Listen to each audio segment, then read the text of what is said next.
Hey, everybody, and welcome to this week's episode of the Trend Report. I'm glad you're here today for what I know is going to be a really informative and fun conversation with my guest today, Lisa Merder. Hey, Lisa, how are you? Fine, Sid. How are you? Oh, I'm doing great. Thank you. So, Lisa, before we jump into today's topic, tell our listeners who you are and what you do. Great, I will. My name is Lisa Merder. I am Vice President of Workspace Solutions at OMNIA Partners. OMNIA Partners is one of the largest GPOs in the private sector space and the largest cooperative purchasing group in the public sector space. Prior to, or what has made OMNIA Partners so big is the acquisitions of several companies that you may have heard in the past, such as US Community and TCPN, as well as National IPA formed together as OMNIA Partners. And in our private sector space, OMNIA Partners is made up of Corporate United and Prime Advantage and ISG.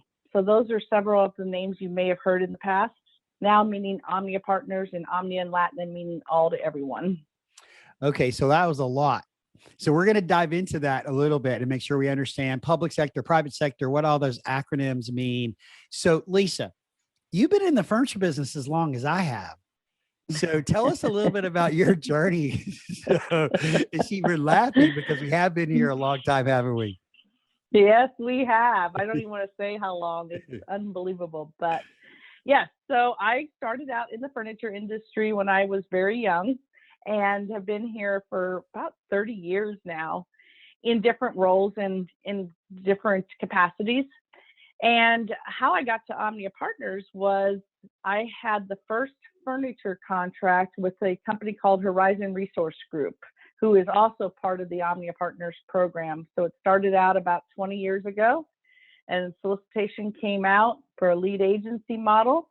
And at the time, I was with Kimball International, and we responded to the solicitation, and we were the first furniture award. So I had to really start explaining what is a cooperative contract or what is cooperative purchasing overall, and did that for a period of time. And then OMNIA Partners came to me and said, hey, we'd love for you to come and be part of our team and train our supply partners on who is OMNIA Partners and the value of utilizing a cooperative contract in our public sector space and a GPO in our private sector space.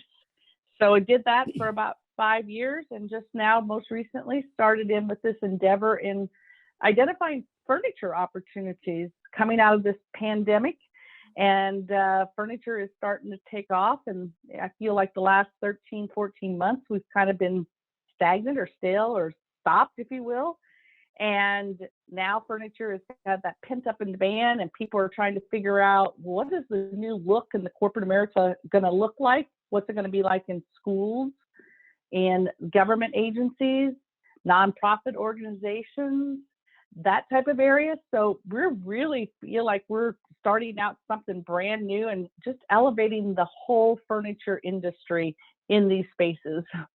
Yeah, certainly for the last 12 to 15, 18 months, however long you actually want to say that it is, we've been selling, but we really haven't been selling, and we're not anywhere near what we were previously. And, recovery's happening. And you mentioned something like pent up demand. So let's talk about that, because you had said previously that you really believe furniture is just going to take off. So tell me about that. Yeah. So if you think about what has happened prior to COVID, right, there was not a lot of purchasing happening in the facilities world. They were kind of just sitting back and waiting. And now it seems like the organizations are asking folks to come back to the workforce.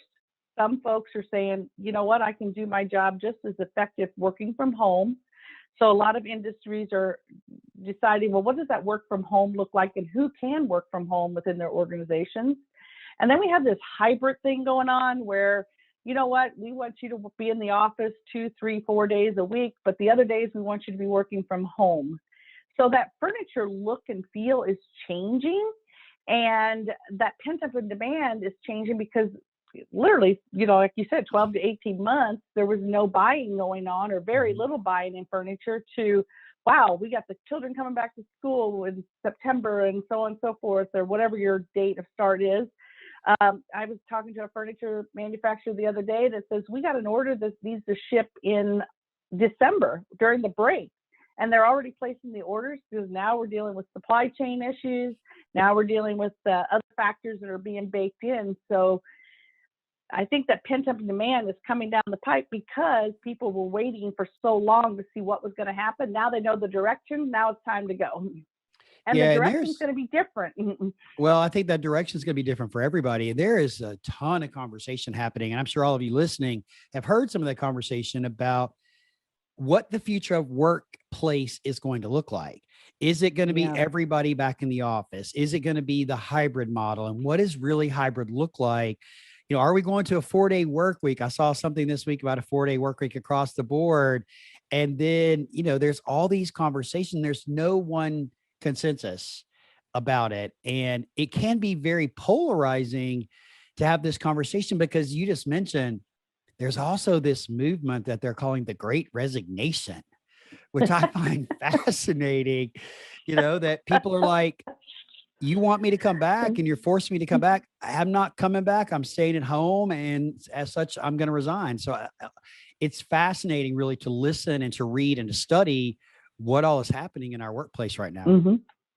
Or even employees or employers are putting in their, job descriptions. You have the ability to work from home a certain period of time. It's now become a selling feature to keep employees and to get new employees into their workforce. So I think it's kind of interesting how they're using what they've learned through the whole COVID experience and bringing talent into the businesses. So that's kind of fun. Well, I'll tell you a funny story, and I don't know exactly who it was that told me. I've been trying to figure out who told me, but I was having conversations. We were kind of at a group, and one of my buddies was there, and he was like, "Yeah, we're going back to the office. We were going back to the office July the 1st," and they had a whole plan. I said, "Well, what happened?"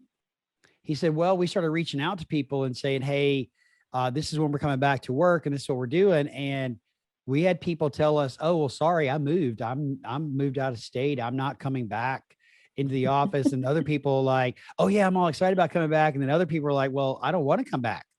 And, maybe only 2 or 3 days a week. And so they literally delayed their entire re-entry to the workplace until September 1st. So they could come up with a new strategy of returning to the workplace. And so I think there's a lot that businesses did not anticipate with what happened and it through the lockdown. But I do agree with you. There's pent up demand, and you add that to the supply chain issues that exist. Because I'm hearing from more and more of my manufacturing customers about the supply chain issues. Now, all of a sudden you've got, I need to buy it, but holy moly, the lead time is kind of long. Right. Yeah, our world's changed a little bit in that we have to start planning ahead. The lead times, they're going to go out. We know that in any commodity you're in or any area you're in, the lead times. And I think the furniture folks are doing a really good job of keeping that in the forefront. I think they're doing a great job of planning. I think they're doing a good job of looking ahead as to, well, what do they need to put into the supply chain, or what do they need to put into the raw materials to have ready to go. I did hear from a non-furniture company that they were flying jets across to China to get parts in here because they needed the parts. They can't get the parts. So they're flying jets over to go get parts, bring it over here, again, outside of furniture. But people are being very creative now. And dealers, when you talk in the furniture world, you got to talk about these dealers that are out there. They're looking ahead, which I love. They're planning ahead. They're looking at their solutions and saying, okay, we need to get this type of product ordered now because of this lead time, and really working with the manufacturers, which is helping immensely. Yeah. What I also like is then the ability to use our contracts especially the public sector side, to make the process even a lot more quicker, right? So you don't have to go out. Yeah, let's dive into OMNIA just a little bit, because admittedly, I was probably a little bit confused when I first heard about you guys. And so talk about for a minute the two-pronged approach from OMNIA. You have a public sector and a private sector. And guys, I promise you, we're not going to bore you with a whole bunch of GSA government nonsense. What I think Lisa and I both hope that you take away from this is a new strategy to approach business that allows you to do business faster and easier and quicker. That right, Lisa? Absolutely. Absolutely. It's the ability, in my opinion, and let's talk about public sector first, Okay. because public sector is really picking up right now. And All right, hang when you on, time look out, at, time out. I'm gonna echo this. Public sector is really picking up. So all of you listening, especially if you're a seller, whether you work for a manufacturer or a dealer, the public sector is picking up. And the public sector, lease is defined as.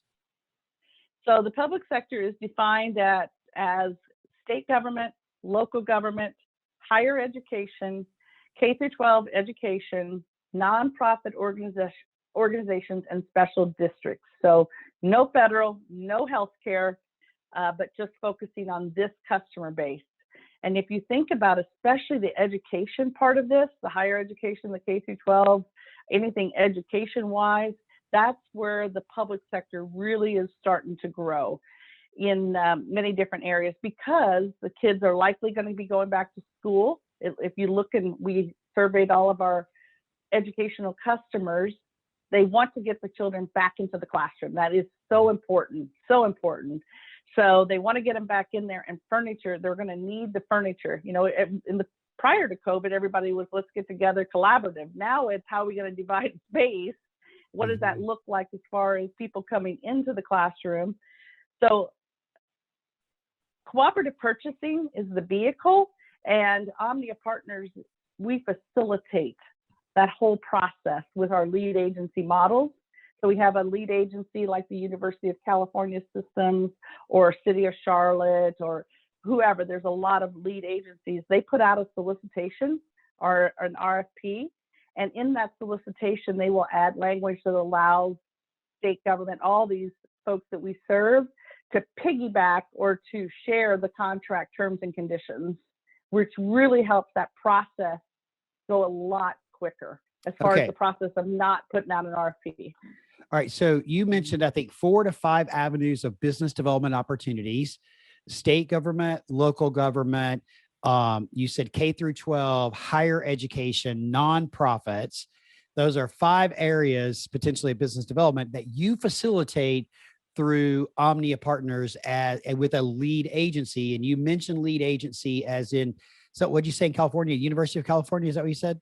Yep, there is one. Yep, they're our lead agency. So you got the University of California, and they put language in their contract specifically related to furniture that says that any of these potential 5 people could buy off that contract. Is that right? Correct. Okay. Yep. So each one of these agencies adheres to the highest procurement standards, so they feel secure knowing that the lead agency has done full compliance with industry regulations, those industries that we just mentioned. Right. So we partner with the best of the best when it comes to that cooperative contract processes, the procedures, and then of course industry leaders that we partner with in the furniture world. And so just staying on the college university example. So I know, and I'm working with you, and I know we've got this University of California contract, and I'm working with the University of North Texas, and I'm just using this as strictly as an example. So just go with me. Okay. I'm working with the University of North Texas. I can go to North Texas and say, hey, we've got this contract, this cooperative contract that you can purchase off of. Here's the manufacturers available. Here's the pricing structure available. I think it'd be really good in expediting the process. And I'm paraphrasing, and expediting, streamlining the process, saving you money along the way if we utilize this contract to procure your furniture for your new space. Absolutely. You said it perfectly, Sid. Look, you've been listening to these podcasts. Yeah, layman terms. I just like to explain it back the way I heard it so that other people, hopefully they heard it the way I heard it too. So it basically, it could potentially, especially if you have a relationship and an in with the college or university or the K through 12 program school, it allows you to circumvent the bidding process. And don't use those words. Oh, That's so not thank what we're you. doing. Okay. No, thank those you. are bad words. All right. Bad So words. what does it do? It gives you an alternative. Contract, yes. The cooperative contract reduces the cost of goods and services by aggregating the purchasing power of the public agencies nationwide. So it allows our agencies to have access to the largest portfolio of competitively solicited and publicly awarded contracts with our best class suppliers, so that they do not have to go out to bid. The bidding has already been done with them. Bingo. And it allows them to use these contracts that's already has all the work has been done. All right, I use the word piggyback. It allows them to piggyback on them. I appreciate the clarification and the correction of my bad language. So thank you very much. Right. You get to piggyback on a bid process that's already been done. So what that tells the supplier, meaning the dealer in this case, we know what the buy price is, you know what the margin is, you know what you're going to make on it, and you don't have to go fight a battle through a bidding process that actually has already been done for you. Correct. Okay, awesome. Correct. And so you've got tons of these contracts that are available. And this is for, I mean, any dealer in North America could reach out to you about this. We align with our manufacturer partners. So you need to reach out to your manufacturers to see if they have a cooperative contract and who they are aligned with. Okay. So start with your manufacturer rather than going directly to OMNIA. Okay. Correct. Yeah. We our best of class we choose is with and we don't do the choosing. Obviously the lead agency puts out the solicitation process, but the dealers work with your manufacturers and ask them who are they aligned with when it comes to a cooperative purchasing leader for public sector. All right. So we got public sector, and a lot of times we dread the public sector because we think it's a big hassle. We got this bidding process, blah, blah, blah. You just gave an easier pathway to the public sector. Absolutely. But as an industry, we focus more on the private sector because we feel like we have a little bit more freedom and all that kind of thing in working with the private sector, unlike we do with the public sector. Though, again, you just outlined how you could make the public sector super easy with 5 avenues to go develop new business. Talk to me about the private sector and how does this work in the private sector? Because I'm really intrigued about this because I never would have put these two together. Well, the private sector is different. It's totally different because you really don't have a contract per se. You have a concept of being in front of facilities folks way ahead of an RFP, and the ability to use supply partners again, manufacturers, if you will, and supply partners to sell the concept and that value add that you're bringing so they do not have to put out an RFP. They be in the procurement teams, right? So you're looking at a pricing model, or you're looking at perhaps the value of the supplier, what that supplier is bringing to this group purchasing organization.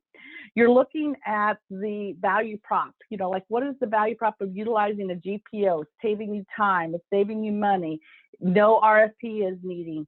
We have members. We have over 4,000 members in this space, top 1,000, Fortune 1,000, I should say, to the smaller mid-sized market type of members. I got lots of questions. So sorry for the intrusion, but I got lots of questions. What's define GPO?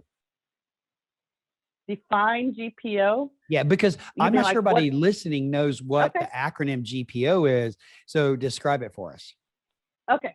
So a group purchasing organization, or GPO, combines the purchasing power of collective businesses to leverage better pricing, service levels, and account representation for our suppliers. So leveraging a GPO increases your buying power and simplifies your buying process. Okay. The wide-reaching network of GPO is challenging for an individual procurement professional to match. So we try to bring in a whole bunch of manufacturers, various industries, to combine that buying power. So let's say that you're Merder's Pizza Shop. Not that you would go to a Merder's Pizza Shop, but I don't want to throw out a particular agency here name. But let's say you're going there. You can get through the group purchasing organization, or GPO, HR services, office supplies, furniture, moving and storage assistance, leasing. There's just so many different things that you can get because we have so many different categories that you, as a successful business owner in a procurement world, can bring it all together and make your job so much easier. So GPOs, if I remember correctly, started in the healthcare industry, and it was like hospitals coming together, and then there were groups that come together. So it's basically the same thing, but available in the public sector. So as eloquently as you just defined the public sector, define private sector. Who are the people inside the private sector? Great question. And, it could be anybody. If you look at our membership and how to become a member, so it's like joining a membership. There's no fee to be a member. So members like Target or Whole Foods or anybody like that can come into and benefit membership leverage, better pricing and contract terms. They're looking for continuous improvement to mitigate the risk of contracts and GPOs and that putting RFPs out, different things like that. So that's why the benefits of a GPO and how to become a member. And some of the industries that we are very, very successful in, if you will, if you look at some of the industries like manufacturing or financial or real estate or food industries, those are some of the areas that we can really focus in on and bring value. So and thank you for clarifying that. So what I heard was finance, manufacturing, you said a couple others that are, I think, all really good. But let's say I'm working with a customer as a dealer and it's, ABC private school. What's the process for ABC private school that's redoing or building a new building and got 25 classrooms? What's the process for ABC private school or XYZ company or SIDS consulting firm or whatever? What's the process to go through as a public the public side? It's the private side. What's the process on the private side for me as SIDS consulting to become a member of OMNIA? How do I do that? Yeah, so great question. So what I would do if I would want to become a member, let's say again, I'm Merder's Pizza Supply and I want to become a member of OMNIA Partners, I would reach out to OMNIA Partners directly and I would have one of our sales team members. We have a big group of sales folks that would walk you through the process. Here's what you would get to become a member. The sign-up process is very, very simple. Like I said, there's no fee to join. And the sign-up process is really simple, but the value add is here's the platform that you can get. Again, if I'm starting out a company and I need some HR services or I need help with MRO, I need safety glasses and I need batteries and those types of things. I need furniture. I need someplace for people to sit. I need to move from building 1 to building 2. All those kinds of supplier partners are part of this portfolio. They can get it at a one-stop shop. So Lisa, when we think about leveraging GPOs from an office furniture dealer perspective, how do they get involved and get their customers involved and introduced to you? As we develop and work with our supply partners, we're just developing a whole portfolio right now. We don't have every manufacturer on this platform when it comes to private sector space. We're being very strategic in who we want to partner with because of who our members are asking. We rely on our members to tell us what they want and what they need, and we go out and vet that out. It's unlike the public sector side. Again, I don't want to really confuse the two, but in public sector, there's a whole solicitation process. Right. In the private sector world, we really listen to our members and we serve our members and say, what do you need? What do you need from us? And I just started this SID since January. So I'm still vetting that whole thing out with our members, talking to them frequently and to understand what do they need. A lot of them need the work from home solution right now. A lot of them need guidance on how they're going to come back into the hybrid world or workforce, that type of thing.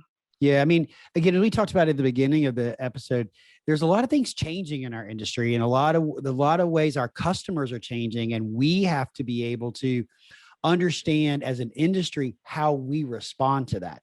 What is it that we need to do? We've had several people on the episodes or in past episodes talk about, the dealers becoming interior integrators and selling everything throughout the process. We've talked about wholesalers giving them opportunities to sell things maybe they haven't sold in the past. So I think it's so important as an industry that we're listening to what our customers are needing, asking the right questions so that they can go and find the right solutions And you just put forth the opportunity for even more solutions for both public and private sector opportunities to our industry to close more business and to get more products and solutions in front of our customers.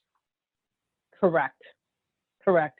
I mean, there's a lot that goes into this whole thought process. You have general contractors, you have A&D, you have dealers, you have the supply partners, you know, and then of course we have our big membership listing. So we're trying to figure out what is that secret sauce to make all of it work. And we're just vetting this out right now. We're at the forefront of this right now on the private sector side. So I know that one of the things that you said you were hired to do in the beginning was like to do training. So, you know, do you go out to the dealer community or is it just the manufacturer community? Where do you do the training to help people understand how all this works? Yes, we rely on our manufacturers to bring the dealers to the trainings. We do a lot of e-learning trainings, Sure. you know, self-taught, self-guided trainings.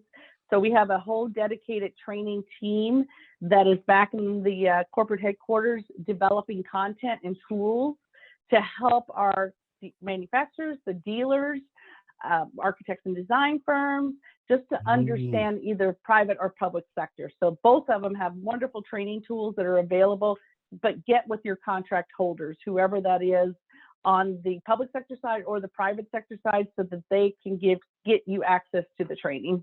So the key to this is if you're a dealer, go to your manufacturer and ask them if they have a contract that is available through OMNIA Partners. Yes.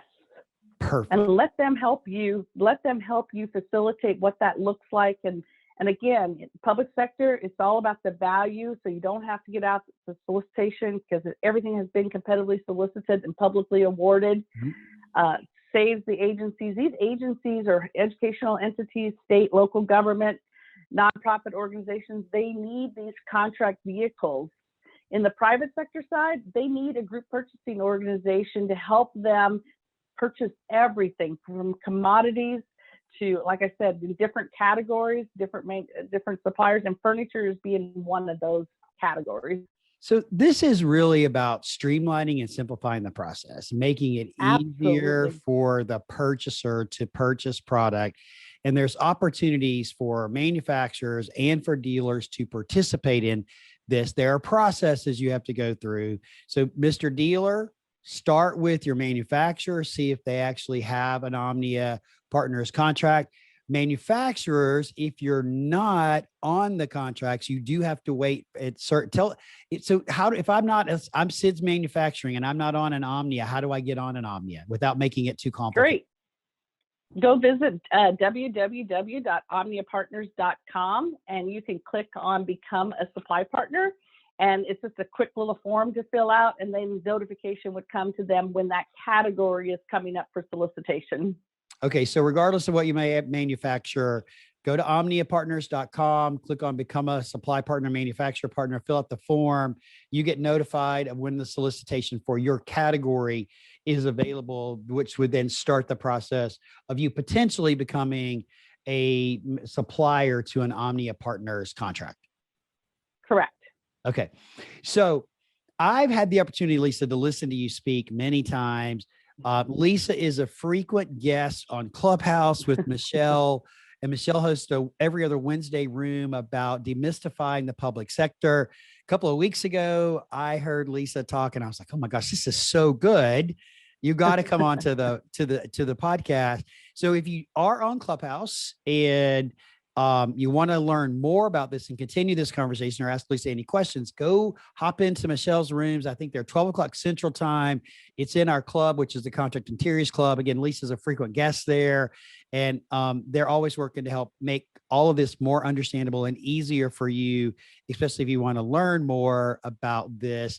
And then Lisa, you're going to join me on Thursday as we continue our little journey of doing something new. You're going to join me on Thursday on Instagram Live to talk more about this and a little bit more about this episode and a little bit more about what you guys do. Yes, absolutely. I look forward to it because I love talking about this. I wish I would have known when I was in furniture industry. I wish I would know what I know now because I would be rocking it, you know, and I never even knew about a group purchasing organization, the private sector side. And now that I know about it, I'm like, whoa, this could have made my life so much easier. And the public sector side, it just really helps us with knowing the audience and what these members and agencies are looking for. So I think one of my biggest takeaways from this is we all have our lanes of things that we do really well and things that we're super knowledgeable about. You, my friend, are off the charts knowledgeable about public and private sector and purchasing and GPOs. And so don't call me about any of this, guys. Call Lisa. Reach out to Lisa. This is why I do the podcast, is to bring people like Lisa on the show to share these insights and to give you, our community, more valuable resources in order to grow, sell more furniture, grow your business, make more money, and not only to survive through what we're going through, but to come out on the other side and thriving. So Lisa, I appreciate you being here, sharing all of your insights. If our community does want to reach out to you, what are the best ways for them to get in touch with you? Yes, great. Yes, please. You can email me at lisa.merder@omniapartners.com. And that's MERDER. I'm not a murderer. Just thinking that same thing. And guys, we'll drop Lisa's email address into the show notes, as well as Omnia's website address. And then Lisa, we'll include your LinkedIn profile as well for people to connect with you there. Remember the rules, guys. If you reach out and connect with Lisa, either email or LinkedIn, be sure to send her a note and let her know that you heard her on the Trend Report and that you want to learn more about what Lisa and her group at OMNIA Partners are doing. Any final words, Lisa? Parting words for our group? No, you know what? I just am so excited to be part of your talk show, your podcast today. I really, really appreciate it. Furniture's fun. I love having fun. We talk about it at OMNIA Partners all the time, that furniture's a lot of fun. So that's absolutely right. I'm glad to be working with so many people out there. Well, I appreciate you. Appreciate all you're doing to support us on Clubhouse and being here. Thanks so much, Lisa, and go out there and have a great day. Okay. We'll see you soon. Thank you. Bye, Sid.